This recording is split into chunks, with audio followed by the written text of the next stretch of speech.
አሰላሙ አለይኩም ወራህመቱላሂ ወበረካቱ ድና የተከበራችሁ የነጃሽ ቲቪ ተከታታዮቻችን እንዴት ናችሁ? ሳምንታዊ የነጃሽ ቢዝነስ ፕሮግራማችን እነሆ ሰዓቱን ጠብቆ ወደ እናንተ መድረስ ጀምሯል። እስከ ፕሮግራማችን ፍጻሜ ድረስ አብራችሁን ከቆያችሁ አጫጭርና ወቅታዊ የቢዝነስ መረጃዎችን እናደርሳችኋለን። በጉብኝት ሰዓታችን ደግሞ አንድ ቦታ ጎራ እንላለን። እስከ ፕሮግራማችን ፍጻሜ ድረስ አብራችሁን ቆዩ ብዬ የምጋብዛችሁ የፕሮግራሙ አዘጋጅና አቅራቢ እኔ ዙበይዳ ሀሰን ነኝ። አብራችሁን ቆዩ።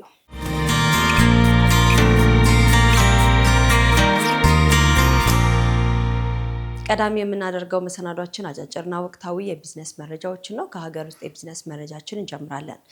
የሰኔ ወር አጠቃላይ የዋጋ ግሽበት 13.9 በመቶ ሆኖ መመዝገቡ ተሰምቷል። በኢትዮጵያ በሰኔ ወር 2018 ዓመት የተመዘገበው አጠቃላይ የዋጋ ግሽበት መጠን 13.9 በመቶ መድረሱን የኢትዮጵያ ስታቲስቲክ አገልግሎት መረጃ ነው የሚያመላክተው።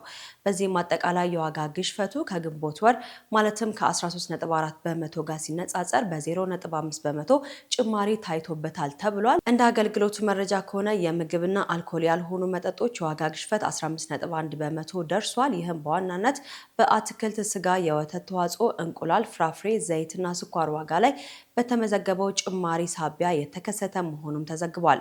በሌላ በኩል ደግሞ ምግብ ነክ ያልሆኑ ቁሶች ዋጋ ግሽበት 13.2 በመቶ ሆኖ ተመዝግቧል ነው የተባለው። በዚህም ዘርፍ ውስጥ ትራንስፖርት 14.3 በመቶ እንዲሁም ሌሎች እቃዎችና አገልግሎቶች 17.9 በመቶ ከፍተኛ ድርሻ ይዘዋል ተብሏል። ከወር ወደ ወር ባለው የሸቀጦች አገልግሎት ዋጋ ንረት ደግሞ የ1 በመቶ ጭማሪ ታይቶባቸዋል ተብሏል።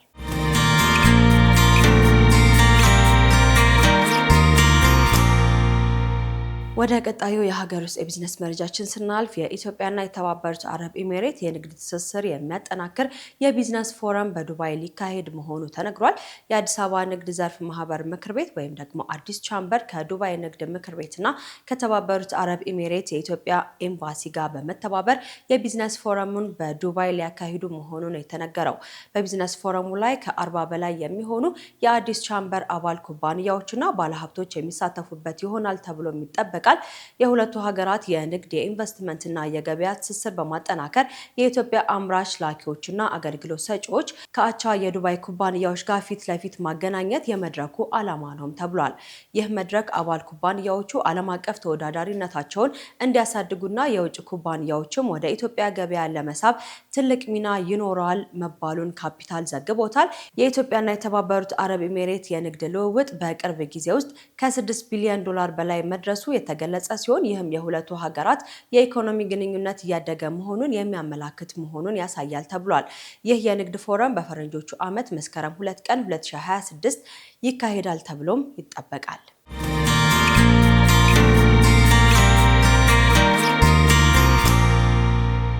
የተወደዳችሁ ተመልካቾቻችን ቆይታችሁን ነጃሺ ቲቪ ጋር በማድረግ ነጃሺ ቢዝነስ ፕሮግራማችንን እየተከታተላችሁን ትገኛላችሁ። አጫጭርና ወቅታዊ የቢዝነስ መረጃዎችን እያደረስኳችሁ ነው። አሁን ደግሞ ከውጭ የተገኙ የቢዝነስ መረጃዎችን ላድርሳችሁ። የምስራቅ አፍሪካ ማህበረሰብ ሀገራት የጋራ ገንዘብ በፈረንጆቹ 2031 ይፋ ሊያደርጉ መሆኑ ተሰምቷል። የምስራቅ አፍሪካ ማህበረሰብ የአንድ የጋራ ቀጠናዊ የገንዘብ ምስረታ የመጨረሻው ቀነ ገደብ እንደ ፈረንጆቹ ዘመን አቆጣጠር ወደ 2031 ማራዘሙን በይፋ አስታውቋል። ማህበረሰቡ እንደ ፈረንጆቹ ዘመን አቆጣጠር በ2013 የገንዘብ ህብረት ስምምነት ሲፈራረም እቅዱ የነበረው በ10 ዓመታት ውስጥ ማለትም በ2024 የጋራ ገንዘቡን ስራ ላይ ማዋል ነበር። ነገር ግን የኮቪድ-19 ወረርሽኝ ያስከተለው የኢኮኖሚ ቀውስ የአባል ሀገራቱ የኢኮኖሚ አቅም፣ የፖሊሲ ልዩነቶች መናር እና የጋራ ማዕከላዊ ባንኮች ለመመስረት የሚያስፈልጉ የተቋማት ዝግጅት ለማጠናከር ሲባል ቀኑ ተገፍቶ ቆይቷል ተብሏል። በዚህም የጋራ ገንዘቡ ይፋ ለማድረግ የመጨረሻው ቀነ ገደብ በፈረንጆቹ 2031 እንዲሆን መወሰኑም ነው የተሰማው። የምስራቅ አፍሪካ ማህበረሰብ አባል ሀገራት ይህንን የጋራ መገበያ ገንዘብ ለማዘጋጀት ማሟላት ያለባቸው መስፈርቶችም አሉ ተብሏል። ይህም የሀገራቱ የዓመታዊ የዋጋ ግሽበት መጠን ከ8 በመቶ መብለጥ የለበትም። የሀገር ውስጥ አጠቃላይ ዕዳ ከሀገሪቱ ጂዲፒ 50 በመቶ ማለፍ የለበትም ተብሏል። የበጀት ጉድለቱ ደግሞ ከጂዲፒው 3 በመቶ መብለጥ እንደሌለበትም ተነግሯል። እንዲሁም ደግሞ የውጭ ምንዛሬ ክምችት ቢያንስ የ4.5 ወራት የወጭ ንግድን መሸፈን መቻል እንዳለባቸውም መረጃው አመላክቷል። የማህበረሰቡ ባለስልጣን እንደገለጸ እንደገለጸው ለአዲሱ የገንዘብ ምስረታ የሚደረገው ቅድመ ዝግጅት አሁን በሂደት ላይ ይገኛል ብሏል። እንደ ኬንያ፣ ኡጋንዳና ታንዛኒያ ያሉ አባል ሀገራት የተቀመጡትን አስገዳጅ የኢኮኖሚ መስፈርቶች ሲያሟሉ የጋራ ገንዘቡ እንደየደረጃው ስራ ላይ መዋል ይጀምራል ተብሏል። ይህ የጋራ ገንዘብ ተግባራዊ መሆኑ በቀጠናው ያለውን የድንበር ተሻጋሪ ንግድ ይበልጥ ቀላል እንደሚያደርገው የምስራቅ አፍሪካ ክልላዊ የኢኮኖሚ ትስስር በከፍተኛ ደረጃም እንደሚያጠናክረው ይጠበቃል። የምስራቅ አፍሪካ ማህበረሰብ አባል ሀገራት ኬንያ፣ ኡጋንዳ፣ ታንዛኒያ፣ ሩዋንዳ፣ ብሩንዲ፣ ደቡብ ሱዳን፣ ዲሞክራቲክ ሪፐብሊክ ኦፍ ኮንጎ እና ሶማሊያ ናቸው። ኢትዮጵያ የዚህ ማህበረሰብ አባል ሀገር ባለመሆኗ ይህ አዲስ የጋራ መገበያ ገንዘብ አያካትታትም ብሏል መረጃው።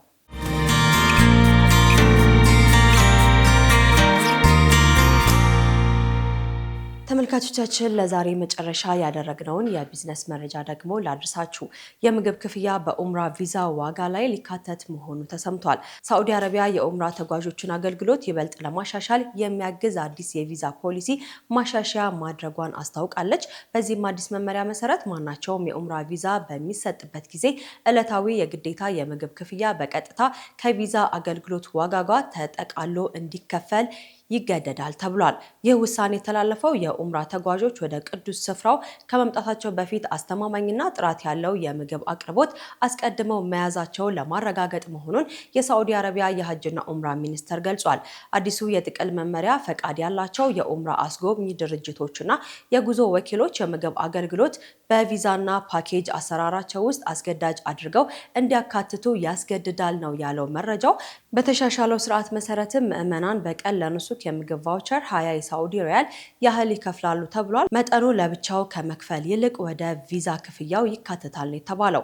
የቫውቸር ዋጋው የሚወሰነው በምዕመናኑ ቆይታ ጊዜ ላይ የሚመሰረት ሲሆን ቪዛው ከመሰጠቱ በፊትም መረጋገጥ እንዳለበትም ተነግሯል። በዚህም እያንዳንዱ ምዕመናን ለጉዞ ከመነሳታቸው በፊት ከቪዛቸው ጋር የተገናኘ ልዩ የምግብ ኮድ እንዲቀበሉም ይደረጋሉ ተብሏል። ለዚህም አሰራር እንዲያግዝ ባለስልጣናቱ ከ10 ሺህ በላይ የምግብ ቤቶች በኑሱክ መድረክ ላይ እየተዋሃዱ መሆናቸውንም ተናግረዋል። አዲሱ ፖሊሲ ከቀጣዩ ወር ማለትም ከረቢዑል አወል የመጀመሪያው ቀን ጀምሮ ተግባራዊ እንዲሆንም ታቅዷል። የመጀመሪያው የትግበራ ምዕራፍም ፓኪስታን፣ ህንድ፣ ባንግላዴሽ እና ግብፅን ይሸፍናል። ተጨማሪ አገሮች ደግሞ በተከታታይ ጊዜያት ይካተታሉ ተብሎም ይጠበቃል። ይህ አሰራር በኡምራ ወቅት የሚከሰተውን ያልተቀነባበረ የምግብ አቅርቦት ችግሮችን ይቀርፋልም ነው የተባለው። የጉዞ ወኪሎቹ ከተጓዦች ጋር ውል ከመፈራረማቸው በፊትም ይህንን አዲስ የቪዛ መመሪያ ከግምት ውስጥ ማስገባት እንዳለባቸውም ባለስልጣናቶቹ አሳስበዋል።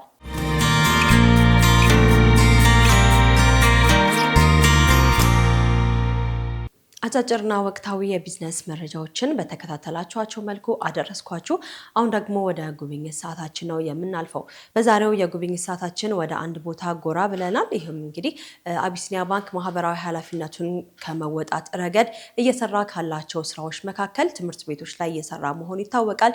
በዚህም እንግዲህ ትምህርት ቤት መዝጊያ ፕሮግራሞች ላይ በመገኘት ለተማሪዎች ብሎም ደግሞ አርአያ ለሆኑ መምህራን የሽልማት መርሃ ግብር አካሂዶ ነበረ። እንግዲህ አቢሲኒያ ባንክ የት ትምህርት ቤቶች ተገኘ የሚለውን እንዲሁም ደግሞ ምን አይነት ሽልማቶችን ምን አይነት ማበረታቻዎችን አበረከተ የሚለውንም በዛሬው የጉብኝት ሰዓታችን ወደ እናንተ የምናደርስ ነው የሚሆነው። እሱን ተከታትለን እንመለሳለን።